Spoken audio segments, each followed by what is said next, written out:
Une nuit suffit pour que deux chiffres, apparemment insignifiants, perturbent un ciel déjà sombre au-dessus du Burkina Faso. À première vue, la courbe semblait stable, sans signe d'alerte, mais l'intensification soudaine des signaux a révélé une situation bien plus inquiétante. Pour Ibrahim Traoré et son équipe, ce petit glissement est devenu un signal d'alarme majeur. Cependant, une question persiste. Comment ces anomalies ont-elles échappé à l'attention pendant si longtemps?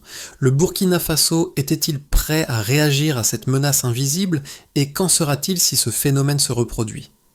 Le Burkina Faso est confronté à une situation où la moindre anomalie peut se transformer en un danger stratégique majeur. Ce qui semblait être des variations mineures dans les signaux de surveillance s'est rapidement révélé être bien plus que de simples erreurs techniques. Pour Ibrahim Traoré, ces découvertes mettaient la première alerte d'un phénomène qui pourrait mettre en péril la sécurité nationale. Il est désormais évident que la vigilance face à ces micro-anomalies n'est pas simplement une question de technologie avancée, mais de méthodologie et d'interprétation des données. L'enjeu est de taille. Une nation dont les ressources sont limitées doit-elle investir dans des solutions high-tech ou renforcer son approche de surveillance humaine et locale? À travers cette analyse, le Burkina Faso cherche à comprendre comment anticiper ces signaux faibles et s'adapter à des menaces potentielles avant qu'elles n'éclatent au grand jour. Le dilemme de l'État burkinabé est de savoir si cette situation est un incident isolé ou le début d'une série d'intrusions stratégiques. Mais comment savoir si les autorités sont prêtes à réagir suffisamment tôt pour éviter une crise majeure? Les événements récents au Burkina Faso ont révélé une réalité inquiétante. Un simple décalage dans les données peut entraîner des changements stratégiques majeurs. Alors que, dans un premier temps, les signaux semblaient ne présenter aucune urgence, leur brusque intensification a mis en lumière une menace grandissante. Ibrahim Traoré et ses équipes ont d'abord observé des variations apparemment insignifiantes, mais qui, une fois superposées à d'autres rapports, ont commencé à former un schéma cohérent. Ce phénomène, bien que discret au départ, a progressivement révélé des failles stratégiques dans le système de défense du pays. Le processus de détection de ces anomalies a été lent. Lorsqu'Ibrahim Traoré a mis en évidence la convergence de certains signaux provenant de zones éloignées, l'idée d'une intrusion extérieure a commencé à se dessiner. Ce qui semblait être un simple bruit de fond se transformait en un indicateur stratégique majeur. Les autorités ont mis du temps à réagir, doutant de la pertinence des premiers rapports, mais à mesure que l'analyse des signaux progressait, il est devenu évident que ce n'était pas une anomalie technique isolée. C'était bien une intrusion extérieure en gestation. Cette évolution a pris de l'ampleur en quelques heures. Les équipes locales, souvent les premières à repérer ces signaux subtils, ont rapidement alerté les autorités, mais la validation du danger a pris un temps précieux. En superposant les rapports des différentes régions, les signaux semblaient converger vers des points névralgiques du pays. Ce basculement de perception a permis à Ibrahim Traoré de lancer une alerte posant la question essentielle. Le Burkina Faso avait-il la capacité de réagir à temps ou était-il trop tard? Ibrahim Traoré, dès que les premiers signes de perturbation sont apparus, a immédiatement compris l'ampleur de la situation. Bien que les premiers rapports aient semblé fragmentés et peu significatifs, son regard aguerri et son attention aux détails lui ont permis de voir au-delà des données isolées. Traoré n'a pas tardé à relier les différents signaux détectés dans des zones sensibles et éloignées du pays, ce qui a mis en lumière un phénomène récurrent. Cela a conduit à une prise de décision rapide et à l'activation d'une réponse coordonnée. Ce rôle décisif qu'il a joué est d'autant plus crucial dans un contexte où la réaction initiale des autorités locales a été lente. Les rapports en provenance de certaines régions ont été jugés insuffisants pour justifier une intervention immédiate. Cependant, en comparant les données et en prenant en compte les anomalies persistantes, Ibrahim Traoré a pu identifier un schéma répétitif et cohérent. Il a alors activé la première phase d'une vigilance accrue, alertant les unités centrales pour une réponse plus structurée. L'impact de sa décision a été immédiat. Grâce à sa capacité à relier des éléments apparemment insignifiants, Traoré a permis une mobilisation rapide des équipes de surveillance et de défense. Ce moment clé a marqué le début d'une nouvelle stratégie, où les signaux faibles sont devenus des indicateurs primordiaux de menaces potentielles. Le pays a commencé à prendre conscience que ces petites anomalies n'étaient pas simplement des erreurs techniques, mais des pièces d'un puzzle plus grand. Un puzzle que Traoré et son équipe s'efforçaient maintenant de résoudre avant qu'il ne soit trop tard. Les événements ont commencé à prendre forme alors que les premiers signaux faibles, initialement jugés comme des anomalies techniques isolées, se sont intensifiés. Ce qui semblait être un simple bruit de fond a peu à peu révélé une dynamique sous-jacente bien plus inquiétante. Ibrahim Traoré et ses équipes ont observé que ces variations dans les rapports n'étaient pas dues à des pannes techniques, mais à des phénomènes récurrents, dont la fréquence augmentait à mesure que les heures passaient. La découverte clé fut celle d'une série de signaux convergeant vers des points sensibles du pays, principalement des installations militaires et des infrastructures critiques. En analysant les premiers rapports, Traoré a remarqué que ces anomalies n'étaient pas liées à une perturbation aléatoire, mais à un processus méthodique. Il a alerté immédiatement les autorités centrales qui ont commencé à prendre la menace au sérieux. Le fait que ces signaux se répétaient dans des zones géographiques spécifiques a renforcé l'idée d'une intrusion extérieure planifiée. À partir de ce moment-là, l'analyse des rapports a permis de révéler non seulement l'intensification des signaux, mais aussi une tendance qui se précisait, un test méthodique d'un acteur extérieur.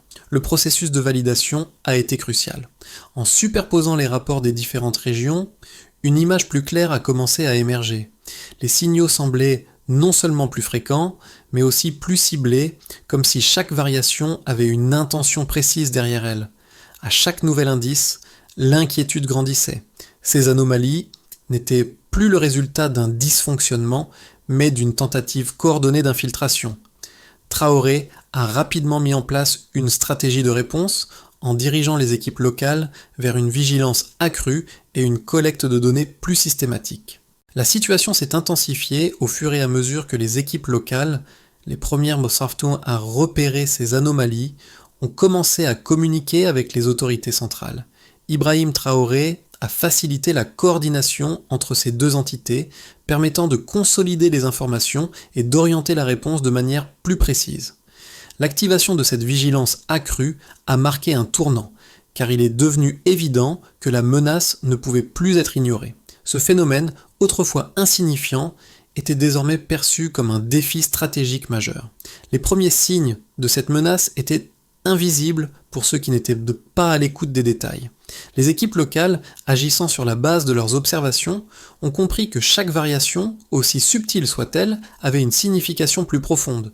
Une fois que ces équipes ont comparé les signaux provenant de différentes zones, la menace est apparue sous un jour totalement différent.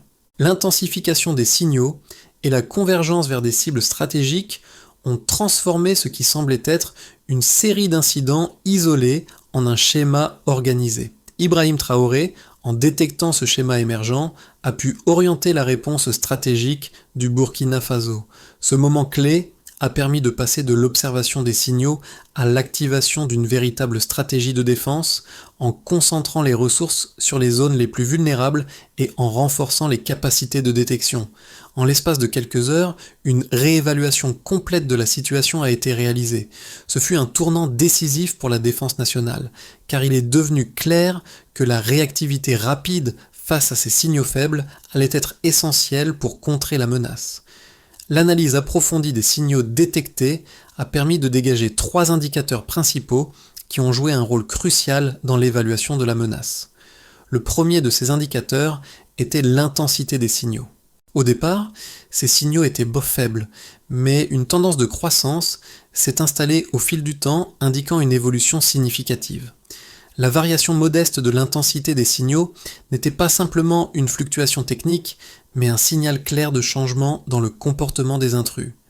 Les relevés ont montré une intensité croissante qui, bien que marginale au début, s'est révélée suffisamment marquée pour être prise en compte par les équipes de surveillance. Le deuxième indicateur clé a été la fréquence des signaux. Au départ sporadique, les signaux ont commencé à se répéter à des intervalles réguliers, ce qui a suggéré un modèle bien défini. Ces répétitions ont été observées à plusieurs endroits à travers le pays, souvent dans des zones panostratégiques. Les unités de surveillance ont constaté une augmentation de la fréquence des signaux, ce qui a rendu la menace de plus en plus évidente. Ce phénomène a confirmé que les perturbations n'étaient pas dues à des erreurs techniques, mais à une tentative coordonnée de manipulation du système de détection du Burkina Faso. Le troisième facteur déterminant était la direction des trajectoires des signaux. Alors que les premiers rapports indiquaient des anomalies isolées, les derniers enregistrements ont montré que les signaux convergeaient vers des points précis. Ces trajectoires, identifiées par les équipes locales, semblaient se diriger vers des installations militaires et des infrastructures critiques. L'orientation des signaux vers ces points stratégiques a renforcé l'hypothèse selon laquelle les intrus cherchaient à tester les capacités de surveillance du pays en se concentrant sur des cibles de valeur. Ces trois éléments ont été analysés dans le cadre d'un processus de détection en temps réel, permettant aux équipes de prendre des décisions rapidement. L'intensification des signaux et la régularité de leurs apparitions ont fait en sorte que les autorités centrales aient enfin pris conscience du risque potentiel. Les équipes de surveillance ont commencé à adapter leurs méthodes de détection, affûtant leur capacité à repérer des intrusions plus subtiles. Cette prise de conscience a conduit à une réévaluation complète de la situation et à l'activation de nouvelles stratégies de défense. Les preuves quantitatives ont joué un rôle essentiel pour traduire ce qui était au départ un sentiment d'incertitude en une compréhension claire de la menace.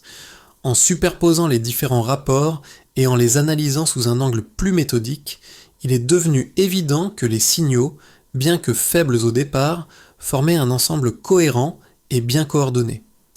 La combinaison de l'intensité, de la fréquence et de la direction des signaux a permis de confirmer que le Burkina Faso était confronté à une tentative d'intrusion mesurée et systématique. Cette analyse a été un élément clé dans le processus de décision et a renforcé la capacité du pays à réagir de manière appropriée face à la menace. Au fur et à mesure que l'analyse des signaux progressait, deux points de vue opposés ont émergé parmi les experts. D'un côté, certains observateurs extérieurs soutenaient que les événements récents n'étaient qu'un reflet des limitations techniques du Burkina Faso. Selon cette analyse, la neutralisation des drones et autres intrusions extérieures n'était rien de plus qu'une coïncidence favorable. Ces experts pensaient que la réussite de l'opération ne reposait pas sur une stratégie de défense avancée, mais sur les faiblesses inhérentes des technologies ennemies. D'après cette perspective, la réponse rapide du Burkina Faso n'était qu'un accident de parcours, et non le fruit d'un système de défense robuste. D'un autre côté, un groupe d'analystes plus optimistes considérait que la réaction rapide et coordonnée du Burkina Faso témoignait d'une réelle avancée dans ses capacités à détecter et contrer les menaces. Ils soutenaient que l'adaptabilité des équipes locales et leur capacité à détecter des signaux faibles montraient que le pays était désormais en mesure de répondre efficacement aux intrusions extérieures. Selon ce point de vue, la performance du Burkina Faso ne relevait pas d'un coup de chance, mais d'une approche méthodique et d'un renforcement des capacités locales. Cette analyse mettait en lumière la manière dont le pays avait évolué pour répondre aux menaces, même face à des technologies plus avancées. Enfin, une troisième approche, plus nuancée, rejetait les positions extrêmes des deux précédents camps. Cette analyse reconnaissait les succès du Burkina Faso, mais soulignait que les améliorations techniques et stratégiques demeuraient fragiles et dépendantes du contexte. Selon ce point de vue, bien que le pays ait démontré une capacité de réaction impressionnante, ses progrès n'étaient pas encore pérennes face à des menaces plus sophistiquées. Il s'agissait d'une victoire ponctuelle, mais la stabilité à long terme du système de défense restait incertaine. Les experts de ce groupe plaidaient pour une approche mesurée et réaliste, dans laquelle les ressources du pays devaient être gérées avec prudence pour éviter une surestimation de ses capacités. Ces trois analyses opposées montrent un dilemme fondamental. Est-ce que le succès de cette opération marquera le début d'une défense plus robuste pour le Burkina Faso, ou s'agira-t-il d'une réponse isolée, incapable de faire face à des menaces plus complexes à l'avenir ? Si le pays parvient à pérenniser ses acquis, il pourrait renforcer sa défense, mais la route reste semée d'embûches. Chaque camp met en lumière une réalité essentielle. L'adaptabilité du Burkina Faso à ces défis actuels sera cruciale pour sa capacité à maintenir sa sécurité nationale face à des adversaires de plus en plus sophistiqués. Ce qui semblait être un simple phénomène isolé, des anomalies dans les rapports de surveillance, a pris une tournure bien plus complexe à mi-parcours de la crise. Les signaux, qui initialement semblaient être de faibles perturbations techniques, ont révélé une structure bien définie et un objectif clair. Ces indices ont montré que ce n'était pas un dysfonctionnement, mais un test méthodique d'un acteur extérieur. En analysant les rapports de manière plus approfondie, il est devenu évident que ce test ne visait pas simplement à perturber le système de détection, mais à évaluer la capacité de réponse du Burkina Faso. L'évolution de la situation a entraîné une réévaluation de la menace. Ce qui semblait au départ comme un simple incident est devenu un signal clair d'intrusion extérieure. L'intensification des signaux a montré que l'adversaire cherchait à tester les failles dans les capacités de surveillance du pays. Les équipes locales, qui avaient d'abord observé ces perturbations, ont commencé à percevoir la stratégie derrière ces actions. Ce basculement de perspective a marqué un tournant décisif. Ibrahim Traoré et ses équipes ont vu dans cette évolution une occasion de renforcer leur posture défensive et de mieux anticiper les futures menaces. Ce moment charnière a permis au Burkina Faso de réévaluer non seulement la nature de la menace, mais aussi sa réponse stratégique. Ce changement d'approche a ouvert la voie à une défense plus cohérente et proactive. Les conséquences immédiates de l'intensification des signaux ont eu un impact profond sur plusieurs groupes clés au Burkina Faso. Du côté des autorités, la prise de conscience de l'ampleur de la menace a entraîné une réévaluation de la sécurité nationale. La réponse initiale, souvent perçue comme trop lente, a laissé place à une mobilisation accrue des forces de défense et de surveillance. Les équipes locales ont commencé à prendre des mesures plus agressives et la coordination entre les différentes unités a été renforcée pour traiter les nouvelles informations en temps réel. La mise en place de cette réponse plus structurée a permis de mieux gérer les menaces et d'anticiper les mouvements ennemis. Du côté de la population, les implications étaient également notables. Le sentiment d'insécurité, qui était souvent latent mais difficile à mesurer, a pris une forme plus concrète. Les habitants ont commencé à prendre conscience du rôle essentiel de la surveillance locale et des alertes émises par les équipes techniques. Ce sentiment d'implication a renforcé la cohésion sociale et a créé une vigilance collective. Chaque individu, de l'habitant ordinaire au responsable militaire, a compris que ces observations pouvaient jouer un rôle dans la protection de la nation. Cela a donné un nouveau sens à la notion de défense nationale, la transformant en une responsabilité partagée. Les équipes de surveillance ont également tiré de précieuses leçons de cette expérience. La montée en compétence des équipes locales, qui ont appris à détecter même les plus petites variations dans les signaux, a permis d'augmenter l'efficacité du réseau de surveillance. De plus, la capacité à ajuster rapidement les procédures de détection et à partager les données en temps réel a renforcé la réactivité des unités de défense. Ce processus d'adaptation a permis de surmonter les défis posés par l'évolution rapide de la situation. En ce qui concerne les implications diplomatiques, la réaction rapide du Burkina Faso a attiré l'attention de la communauté internationale. Les pays voisins et les puissances extérieures ont pris note de la capacité du pays à réagir rapidement et à défendre son territoire. Cela a renforcé la position stratégique du Burkina Faso dans la région en faisant un acteur clé de la sécurité sahélienne. Toutefois, cette victoire n'a pas été sans conséquences sur les relations internationales. La perception des capacités de défense du pays a changé et cela a conduit à une réévaluation des partenariats et des accords régionaux. Enfin, les répercussions économiques ont été importantes.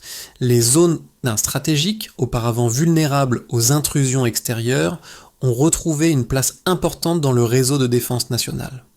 Les entreprises et acteurs économiques ont dû réévaluer leur stratégie de surveillance et de protection, conscientes que le pays avait désormais les moyens de détecter des menaces plus subtiles. Cette prise de conscience a incité les autres nations de la région à envisager des approches similaires pour renforcer leur capacité de défense. En somme, les conséquences pratiques de cette opération ont non seulement affecté la sécurité nationale, mais ont également modifié les dynamiques régionales et internationales.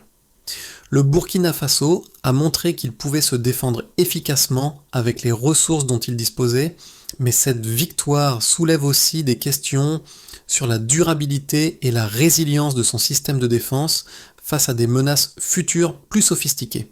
L'évolution des menaces et des capacités de défense du Burkina Faso ouvre plusieurs scénarios pour les mois à venir.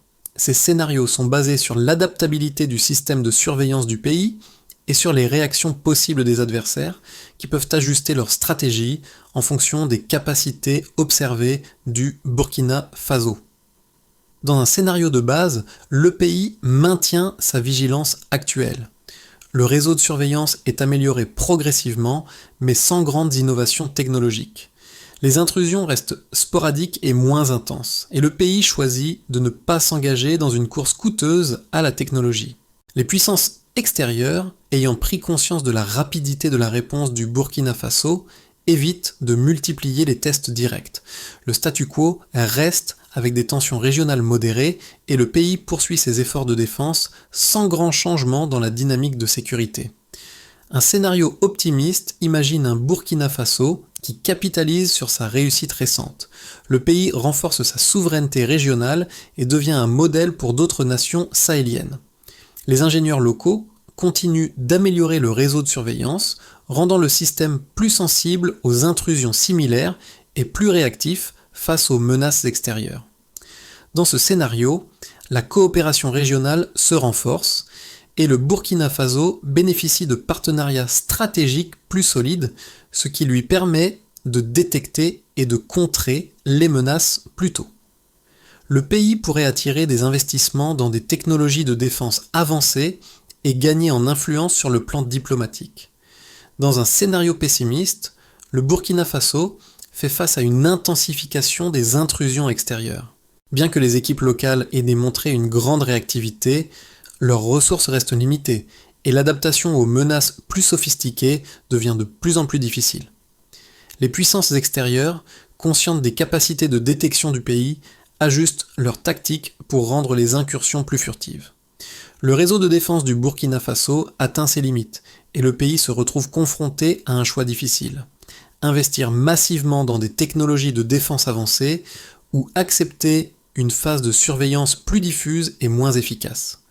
Cette pression croissante sur le système de défense crée des tensions internes et le pays doit jongler entre la nécessité de maintenir une défense efficace et la gestion de ses ressources limitées. Chacun de ces scénarios présente des défis uniques. Le Burkina Faso doit décider quelle trajectoire il souhaite suivre en fonction de ses priorités stratégiques et de ses capacités économiques. Les décisions prises dans les mois à venir détermineront si le pays pourra maintenir sa posture de défense face à des menaces de plus en plus complexes. La flexibilité et l'adaptabilité seront des facteurs clés pour naviguer dans un environnement de sécurité de plus en plus incertain.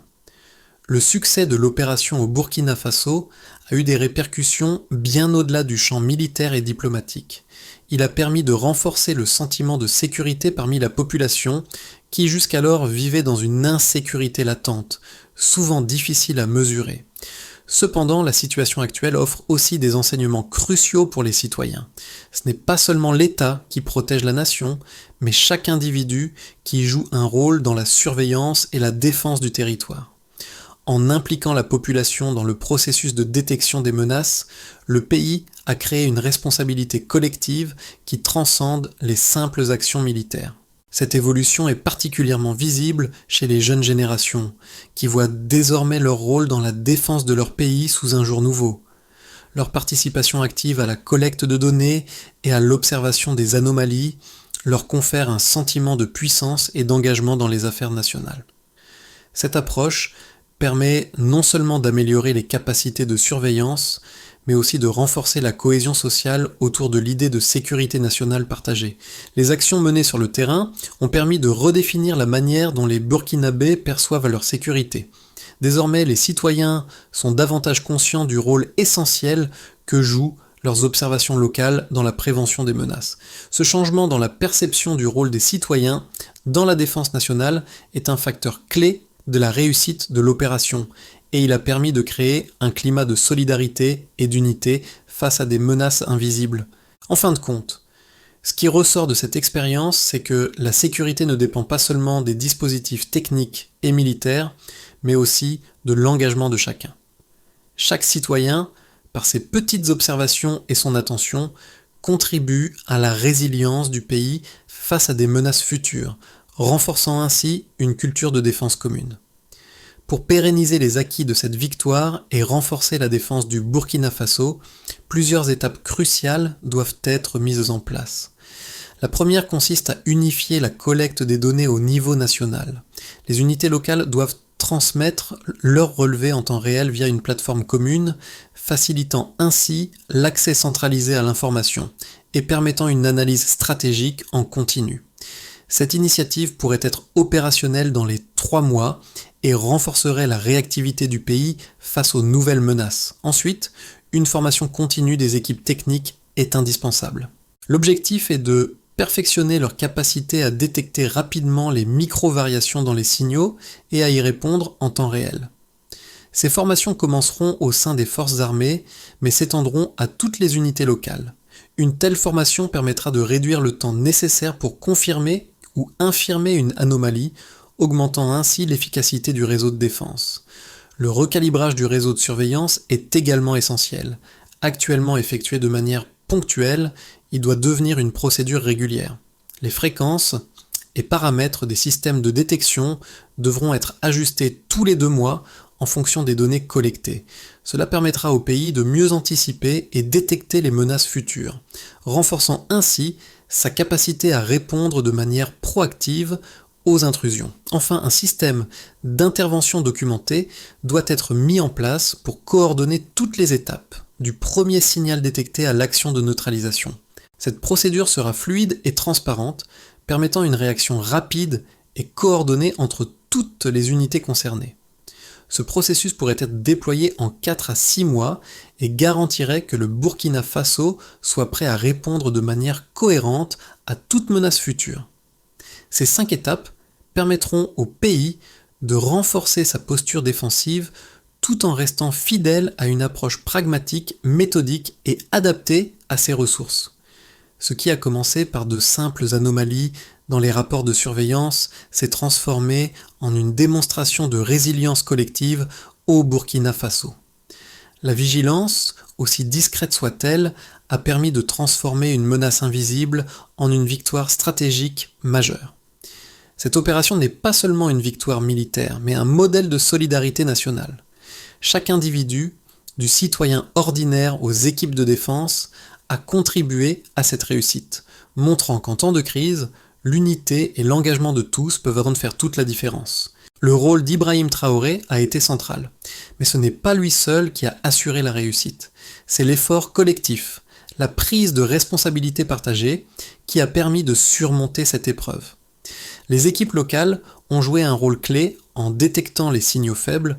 Les habitants ont participé activement à la sécurité de leur pays, et la coordination entre les différents acteurs a permis d'élaborer une réponse stratégique cohérente. En réfléchissant à cette expérience, il est clair que la clé de la défense nationale réside dans cette solidarité partagée. Le Burkina Faso a montré que, même face à des menaces invisibles et des ressources limitées, une nation unie et déterminée peut se défendre efficacement. Ce modèle de résilience et d'engagement pourrait bien inspirer d'autres pays dans la région et au-delà, prouvant que la vigilance collective et l'adaptabilité sont des atouts essentiels pour faire face aux défis du futur. Le Burkina Faso a démontré que, face aux défis de sécurité, l'engagement de chaque citoyen et la vigilance collective sont des atouts majeurs. Si ce modèle de défense peut fonctionner ici, il peut aussi inspirer d'autres nations confrontées à des menaces similaires. Il est désormais crucial pour le pays de continuer sur cette voie de l'unité et de la résilience. Le processus de vigilance partagée, l'implication active de chaque citoyen et la coordination entre les différents acteurs doivent être continuellement renforcés. Les défis auxquels le Burkina Faso a fait face ne sont pas isolés. D'autres nations dans la région sahélienne et au-delà pourraient bénéficier de cette approche pragmatique et collective.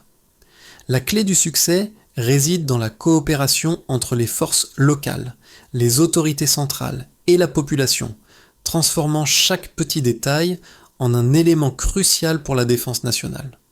L'avenir du Burkina Faso repose sur cette capacité à adapter ses méthodes de défense et à intégrer l'ensemble de la population dans ce processus.